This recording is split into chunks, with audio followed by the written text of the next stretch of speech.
Ils étaient environ 130 selon la gendarmerie et près de 200 personnes selon les organisateurs à marcher ce matin pour défendre la réouverture des hôpitaux de Koumak et de Poindimié. Départ de l'hôtel de la Promesse où une délégation a été reçue par l'exécutif avec un collaborateur du cabinet de Claude Gambé en charge de la santé au gouvernement de la Nouvelle-Calédonie, car les hôpitaux de Koumak et Koné relèvent des compétences de ce dernier. Après 2 heures d'échange, les représentants des différentes communes du Nord sont sortis satisfaits. On a parlé notamment des tribus éloignées par rapport aux médecins et tous les moyens de commotion. Donc là, actuellement, ils sont en train de travailler pour la réouverture de l'hôpital de Poindimié et de Koumak. Il y a les médecins, mais il manque les infirmiers, les infirmières. Donc, comme il a expliqué le collaborateur, docteur, le médecin ne peut pas travailler sans les infirmiers et sans la pharmacie. Et donc, actuellement, tout est en train de se mettre en place. Un arrêt au centre hospitalier du Nord. Parmi ces personnes, des gens venus de Ponériouin, Poindimié, Yengen, Puebo et d'autres communes de la province Nord. Une délégation a également été reçue par le directeur de centre, Joachim Tutugoro. Ils nous ont dit que c'est dans leur projet. Voilà, ils sont en train de réfléchir pour ouvrir, dire. Parce que le truc, c'est que pour assurer une urgence 24 heures sur 24, il faut 3 médecins et 6 infirmiers. Donc actuellement, ils ont dû prendre ceux de Poindimié et ceux de Koumak pour pouvoir garder ce plateau ici à Koné. Sinon, les urgences de Koné, ils fermaient aussi. Mais que ça reste leur priorité, les urgences de Koumak et les urgences de Poindimié. Voilà ce que M. Tutugoro nous a dit. Ils ne nous ont pas dit quand. Voilà. Il faut au maxi pour essayer d'équilibrer la situation sanitaire actuelle. La marche s'est terminée au point de départ par un débriefing à chaud. Des contacts ont été échangés afin que la mobilisation pour l'ouverture des urgences de Koumak et de Poindimié se poursuive. Une énième fois, le personnel de santé de Némoné tire la sonnette d'alarme. Cette fois-ci, devant les locaux de la province des Îles-Loyauté à La Roche.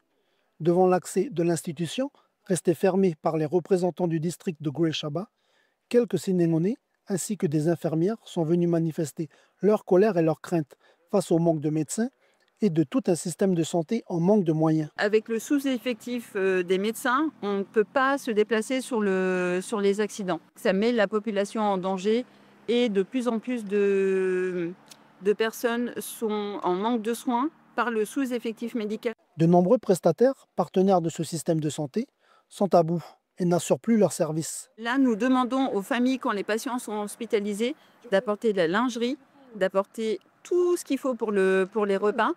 Les prestataires de sécurité, les prestataires de ménage ne sont plus payés. Le personnel en fonction sur l'île souligne que certains postes manquants ont déjà été budgétisés. Quant au manque de médecins, de nombreuses candidatures pour Némoné sont enregistrées. La province nous tient un discours de pénurie médicale, mais nous trouvons des médecins. Je pense que c'est ouvertement une politique de restriction budgétaire. On tire vraiment la sonnette d'alarme et on a un manque de communication de la province des îles. On n'a aucune réponse à nos questions. Aujourd'hui, le district de Goué-Chaba, qui rappelle que la majorité des Sénégonais ne sont pas salariés, a tenu à venir manifester et soutenir le mouvement lancé par le personnel soignant. Le CMS de La Roche s'est fermé. Là, ce secteur-là, le secteur Héroïco, La Roche, Toiné, Joaconé, Penelo, Tirethé, tout ça, là. On est obligé de descendre jusqu'à Tadine. Le souci à Tadine, c'est qu'il n'y a que 20 consultations. Et après, voilà, des vieilles qui payent 1000 francs la navette pour descendre jusqu'à Tadine. Et arriver à Tadine, il n'y a plus de place. Là, c'est difficile, c'est dur. Hein. La santé de la population est en danger.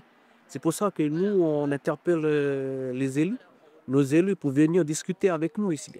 Voilà. Et qu'il faut arrêter aussi de toujours, de toujours nous mentir. Les manifestants ont espéré, en vain, s'entretenir avec le ministre en charge de la Santé en déplacement sur Némoné. Au moment où je vous parle, la province des Îles-Loyauté n'a pas donné suite à nos sollicitations. Le district de Goué-Chaba informe que sans discussion avec les représentants de l'institution provinciale, L'antenne de la province des îles restera fermée jusqu'à nouvel ordre.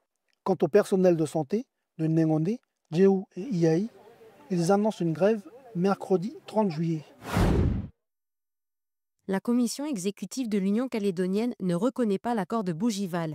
Réunie aujourd'hui, l'instance de l'UC a échangé avec l'équipe de négociation. À l'issue de ces échanges, la commission estime que, je cite, « les fondamentaux du combat du peuple kanak n'y apparaissent pas, d'où son rejet ». Demain, un bureau politique est prévu. Reste à voir quelle sera sa position. Bianca, tu m'entends? Parle-moi si tu m'entends.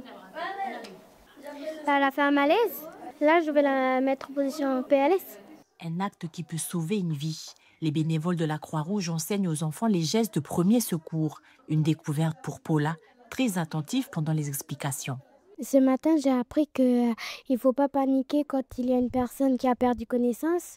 Durant quelques heures, le programme Alerte de la Croix-Rouge est déployé à l'école de Touo. Autour d'ateliers, les enfants de CM1 et CM2 sont sensibilisés aux risques naturels et initiés aux premiers secours. C'est bien car s'il y a un adulte ou un enfant qui tombe évanoui comme ça, on pourrait aider et on pourrait faire de notre mieux pour la sauver. Si je suis sur le vrai terrain, qu'est-ce qui se passe? Comment je fais pour me mettre à l'abri quand il y a un éboulement? Autre activité ludique, le jeu de loi. Ici, les bénévoles apprennent aux élèves comment anticiper, réagir et secourir en cas de survenue d'une catastrophe naturelle. On est là ici pour leur apprendre vraiment à réagir face aux risques majeurs qu'ils peuvent rencontrer en Nouvelle-Calédonie, les 6 risques majeurs, et également comment pouvoir porter secours de manière très simple à une personne, que ce soit la famille ou quelqu'un qu'ils rencontrent dans la rue, pour la mettre en PLS et savoir quoi dire également aux services d'urgence. Le temps d'une journée, chaque classe va ainsi découvrir les éléments déclencheurs d'un tsunami, les comportements à adopter pour se mettre à l'abri face à un cyclone ou encore la façon de prévenir le déclenchement d'un feu de brousse. Donc ce sont des risques majeurs sur lesquels il faut qu'on amène nos enfants à se préparer dans le but en fait de prévenir tout risque d'accident.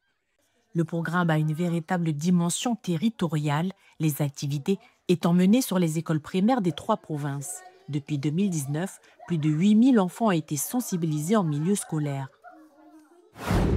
Patrice est en reconversion professionnelle. Il souhaite se lancer dans des études d'infirmier. Depuis 2 semaines, il est en stage d'observation ici, au pôle sanitaire du Nord à Koné, dans le cadre du dispositif Passe Immersion, mis en place par Cap Emploi. Affecté au service des urgences ce jour-là, en unité d'hospitalisation de courte durée, il observe les infirmiers lors d'un déchocage. Sur le mollet? T'as mal où, chef? Dans le dos? Là, il y a une personne. Là, il y a une personne qui est un peu en mauvaise santé là, et qui est arrivée hier. Et là, du coup, ils sont en train d'essayer de le stabiliser un peu. J'essaie d'être dans un endroit où je peux bien voir, bien observer et ne pas gêner. Après, dès que tout est un peu calme, tout est un peu posé, bah là, après, je pose des questions sur qu'est-ce qui s'est passé, qu'est-ce qu'ils ont fait et tout. Voilà. Après 18 ans passés en tant que technicien au sein de KNS, depuis la construction de l'usine jusqu'à sa fermeture, c'est un total changement de cap pour Patrice.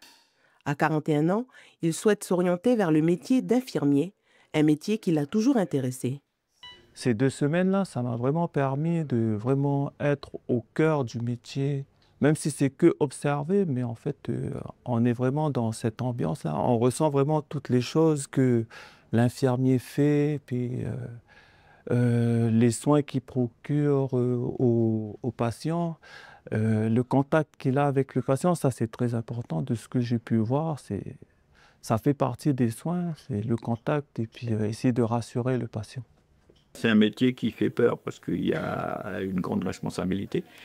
Et avec la volonté, normalement, on y met les moyens et je pense que c'est des métiers, on va dire, d'avenir dans la mesure où, justement, sur le territoire, je pense que si on doit faire le compte, je pense qu'il y a bien la moitié du besoin en infirmier qui doit manquer localement, on va dire. Patrice est le premier demandeur d'emploi à bénéficier du Pass Immersion, un dispositif conçu en 2024 par Cap Emploi.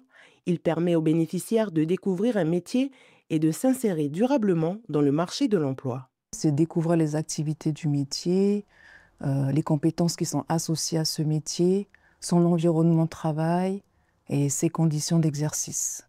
Voilà, pour venir vérifier un projet professionnel qui a été préalablement établi avec un conseiller à l'emploi durant un accompagnement.